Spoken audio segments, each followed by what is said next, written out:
Ayan, good morning mga idol. Good morning. Alam nyo ba na yung nakaraan nating video, kung matatandaan nyo, meron ako naging ron, naging parang panukala, di ba? Na kung yun ang may papatupad dito sa ating bansa at magiging batas, isang layunin lang ang mangyayari. Mula sa Pangulo hanggang sa kanya mga katuwang sa larangan ng serbisyo publiko, gaganda siguro at uunlad ang ating bansa. Dahil nga,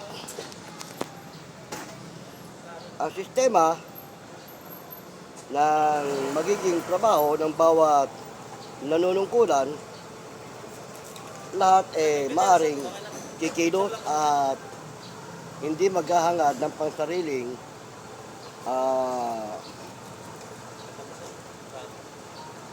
kagustuhan. Bakit?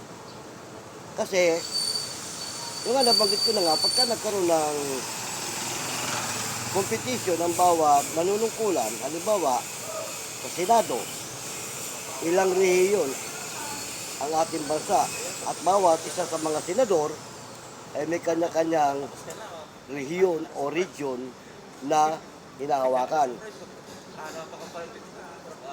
At kung matutupad yung panukala na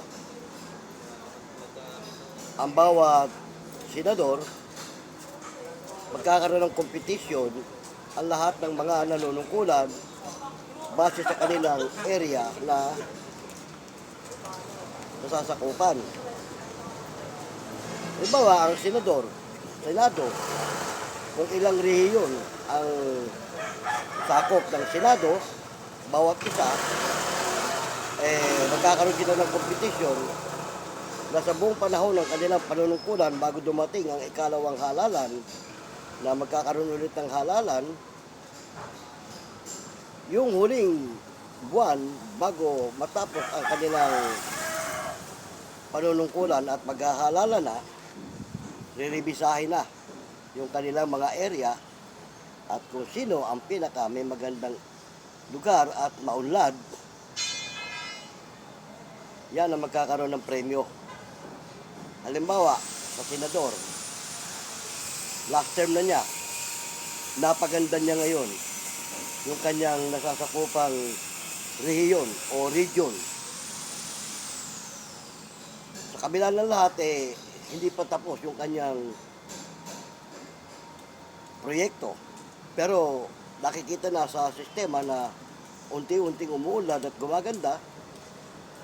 Para tuluyan niyang matapos yung kanyang proyekto, ang pinaka-premyo sa kanya, magkakaroon siya ng extension. Sa halip na hindi niya siya pwedeng tumakbo dahil tapos na ang termino niya, kakaroon siya ng extension na another. At siguradong iboboto siya ulit ng mga tao. Dahil nga doon sa nagawa niya. At kung yan ang magiging sistema, mga idol, siguradong uunlad ang ating bansa, di ba? Kasi lahat magtatrabaho Hindi magkakaroon ng sariling interest para sa sariling kapakanan. Dahil siyempre lahat ng kasali sa competition maghahangad dyan na manalo sa competition. Di ba tama? Pero kung halimbawa hindi nila natupad yung kanilang mission o yung kanilang sa larangan ng competition, sawing palad, hanggang isang termino lang ang aabutin. Hindi na siya pwedeng tumakbo. Bakit? Wala siyang silbi. Lalo't walang nangyari doon sa kanyang rehiyon na nasasakupan. Pero kung kahit papano, kinakitaan ang pagbabago, yung kanyang rehiyon, ay tuloy-tuloy ang kanyang panunungkulan. Kaya nga, yun ang pinaka-premyo niya kapag ikaw talagang nanalo o hindi ka mananalo at nakita yung kaunlaran ng ginawa mo, kasama ka na rin sa bibigyan ng extension kung sakaling tapos na ang termino mo. Dahil siyempre, para matapos mo yon, bigyan ka ng another extension. Yun ang parang pinaka-premyo. Sa halip na hindi ka na makakatakbo, may extension ka. Doon naman sa mga talagang walang ginawa at walang, sinasabi ko na walang nangyari, ang pinakaparusa naman dyan, terminado ka, suspendido ka, lifetime, hindi ka na pwedeng manungkulan. So, kahit sa pinakamababang antas ng panunungkulan, hindi na pwede. Kasi wala ka silbi. Wala nangyari.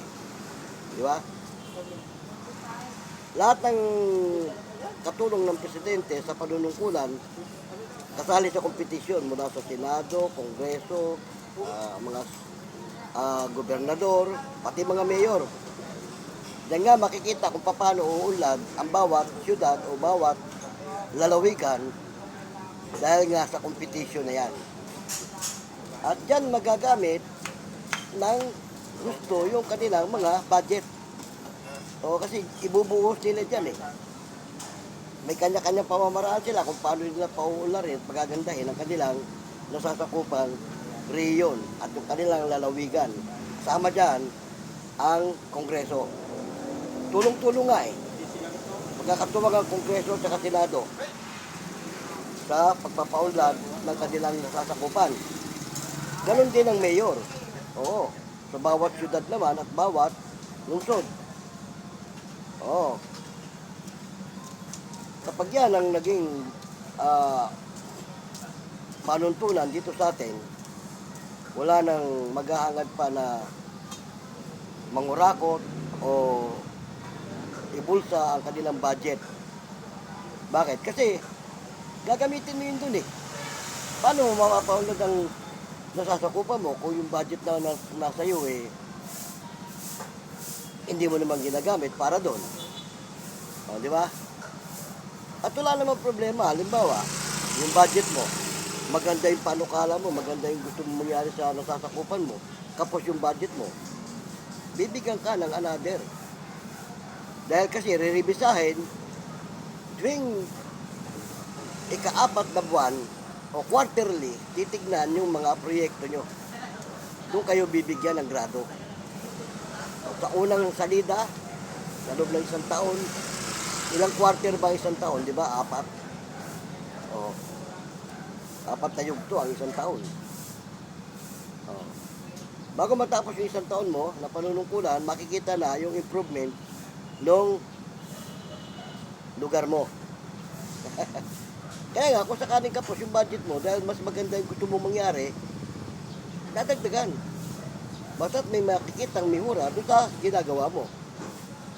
At syempre, masusuri naman ng COA yan, o ng ano, kung talagang yung budget na ginamit mo, talagang kapos. Di ba?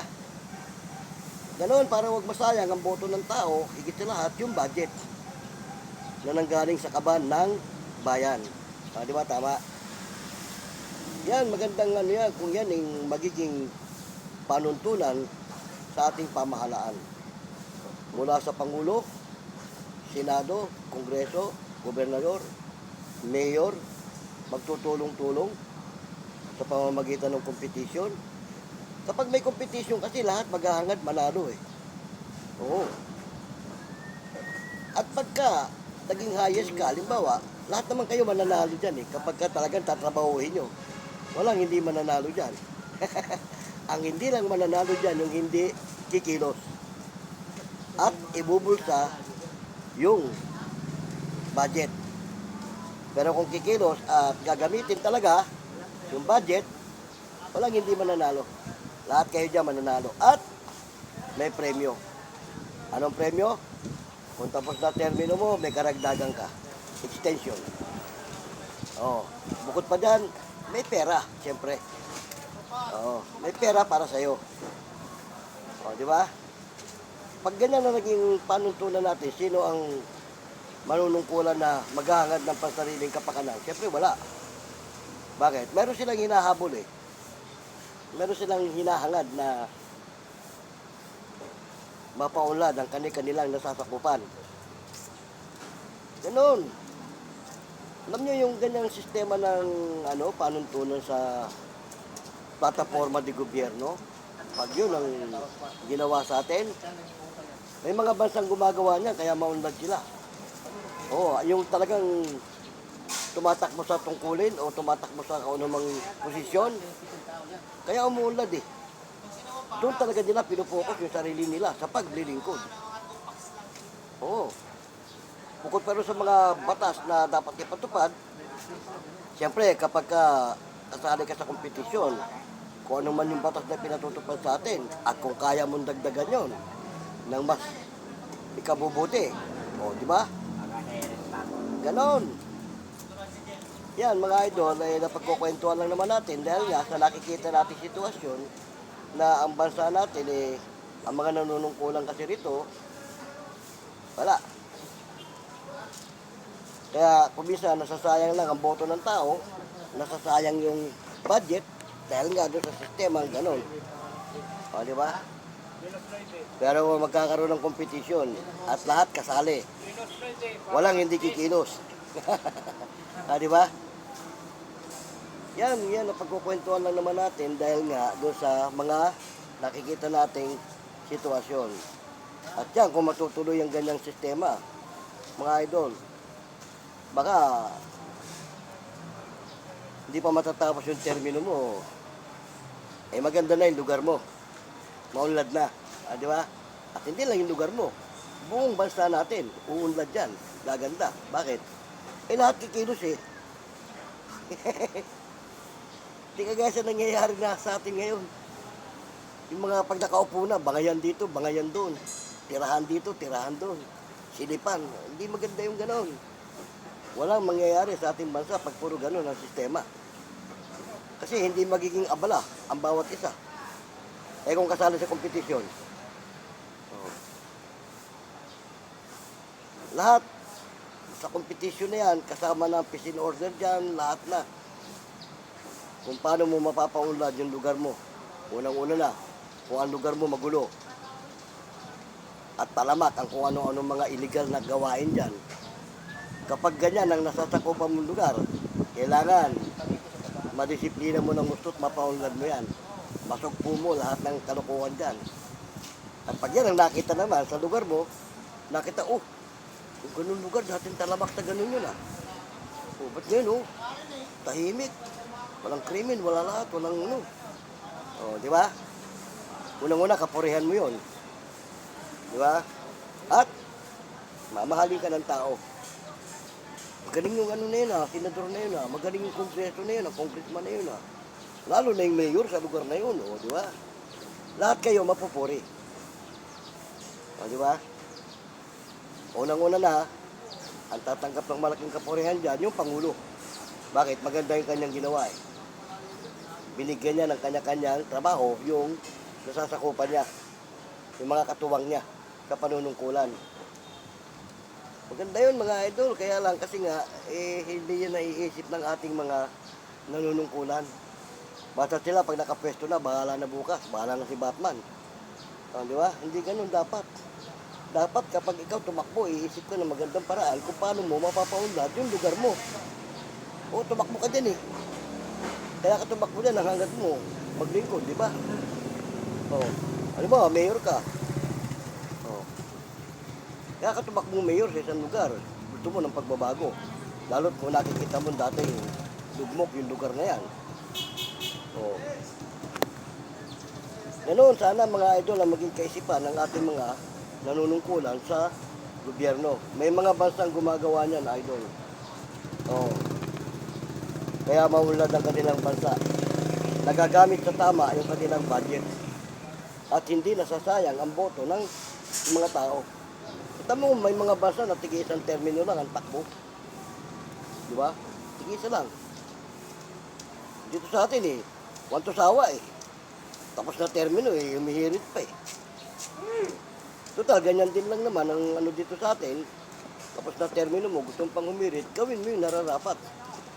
para kasama sa preview mo yun, extension. Di ba? Yan. Yan naman mga idol, napagkukwentuhan lang naman natin, napag-uusapan natin dahil nga sa mga pangyayari. Di ba? Kaya yan, kung yan matutupad at matutuloy yung ganung panukala at sistema, mga idol, bumilang ka ng 1, 2 hanggang 3 taon, makikita ang improvement sa ating bansa. Okay, no, bago tayo magpaalam at magwakas, muli, bumabati ako ng isang magandang umaga. Saan man kayong panig ng ating bansa naroon, mga idol, naway, nasa mabuti kayong kalagayan. At sana, naunawaan nyo yung sistema ng ating pinagkukwentuhan. At sana ito mapag-aralan din ng ating mga kinaukulan para magamit nila at masubukan nila kung maganda ba. Pinakamaganda talaga magkaroon ng kompetisyon ang bawat nanunungkulan para pumoko sila doon sa gawain na gusto nilang gawin. Halimbawa, ikaw, senador, justification yun sa'yo. Sali ka sa competition. Ang gusto mo mapaunlad mo yung lugar mo. Unang-una, layunin mo, mapaganda. Lalo kung ang lugar mo, idol, talamak na doon sa kung ano-ano mga illegal na mga krimen dyan o ano. Siguro naman kapag ikaw, kasama na sa pagpapaunlad mo, ng iyong nasasakupan, yung batas. Kakatuwangin mo yung batas dyan alam mo, nagpa-implement ka ng gano'n. Ang unang makakatulong dyan, mga pulis, mga military. Kapag nasugpo mo ang mga krimen o kasamaan sa lugar mo na yan, kung ano man ang mga illegal na gawain dyan, isa na yun na makikita sa'yo na tumatrabaho ka. At kasali ka sa kompetisyon, yun ang proyekto mo. Di ba? Ganon. Hindi yung basta nakaupo na ang isang kandidato, bahala na. Ano mangyari? Di ba? Napakaganda nun. Kasi may mga bansa talagang ganyan. Ginagawa yan. Kakaroon sila ng parang paligsahan sa kanikiniyang lugar. At kung sino pinakamaulad na lugar, syempre, yun ang may malaking premyo o pabuya. Diba? Tama? Siguro naman pagka yan nangyari dito sa ating bansa wala nang maghahangad tumakbo na ang hangad lang pang sariling kapakanan. At marami ang tatama rin tumakbo sa kandidatura kung ang layunin lang niya ay magpayaman. Di ba? Dahil kasi pag natapos ang termino mo at walang nangyari sa nasasakupan mo, goodbye. Wala ka ng tumakbo pa sa anumang uri ng posisyon. Kahit pinakamababang posisyon, barangay kagawad o barangay captain, hindi ka na pwede. Disqualified ka sa larangan ng serbisyo publiko. Ganon. Paano mga idol, kung meron kayong comment, lagyan nyo lang sa comment section at kung meron kayong katanungan. Yun naman, napagkukwentuhan lang naman natin. Panukala ko lang naman yan, opinion ko.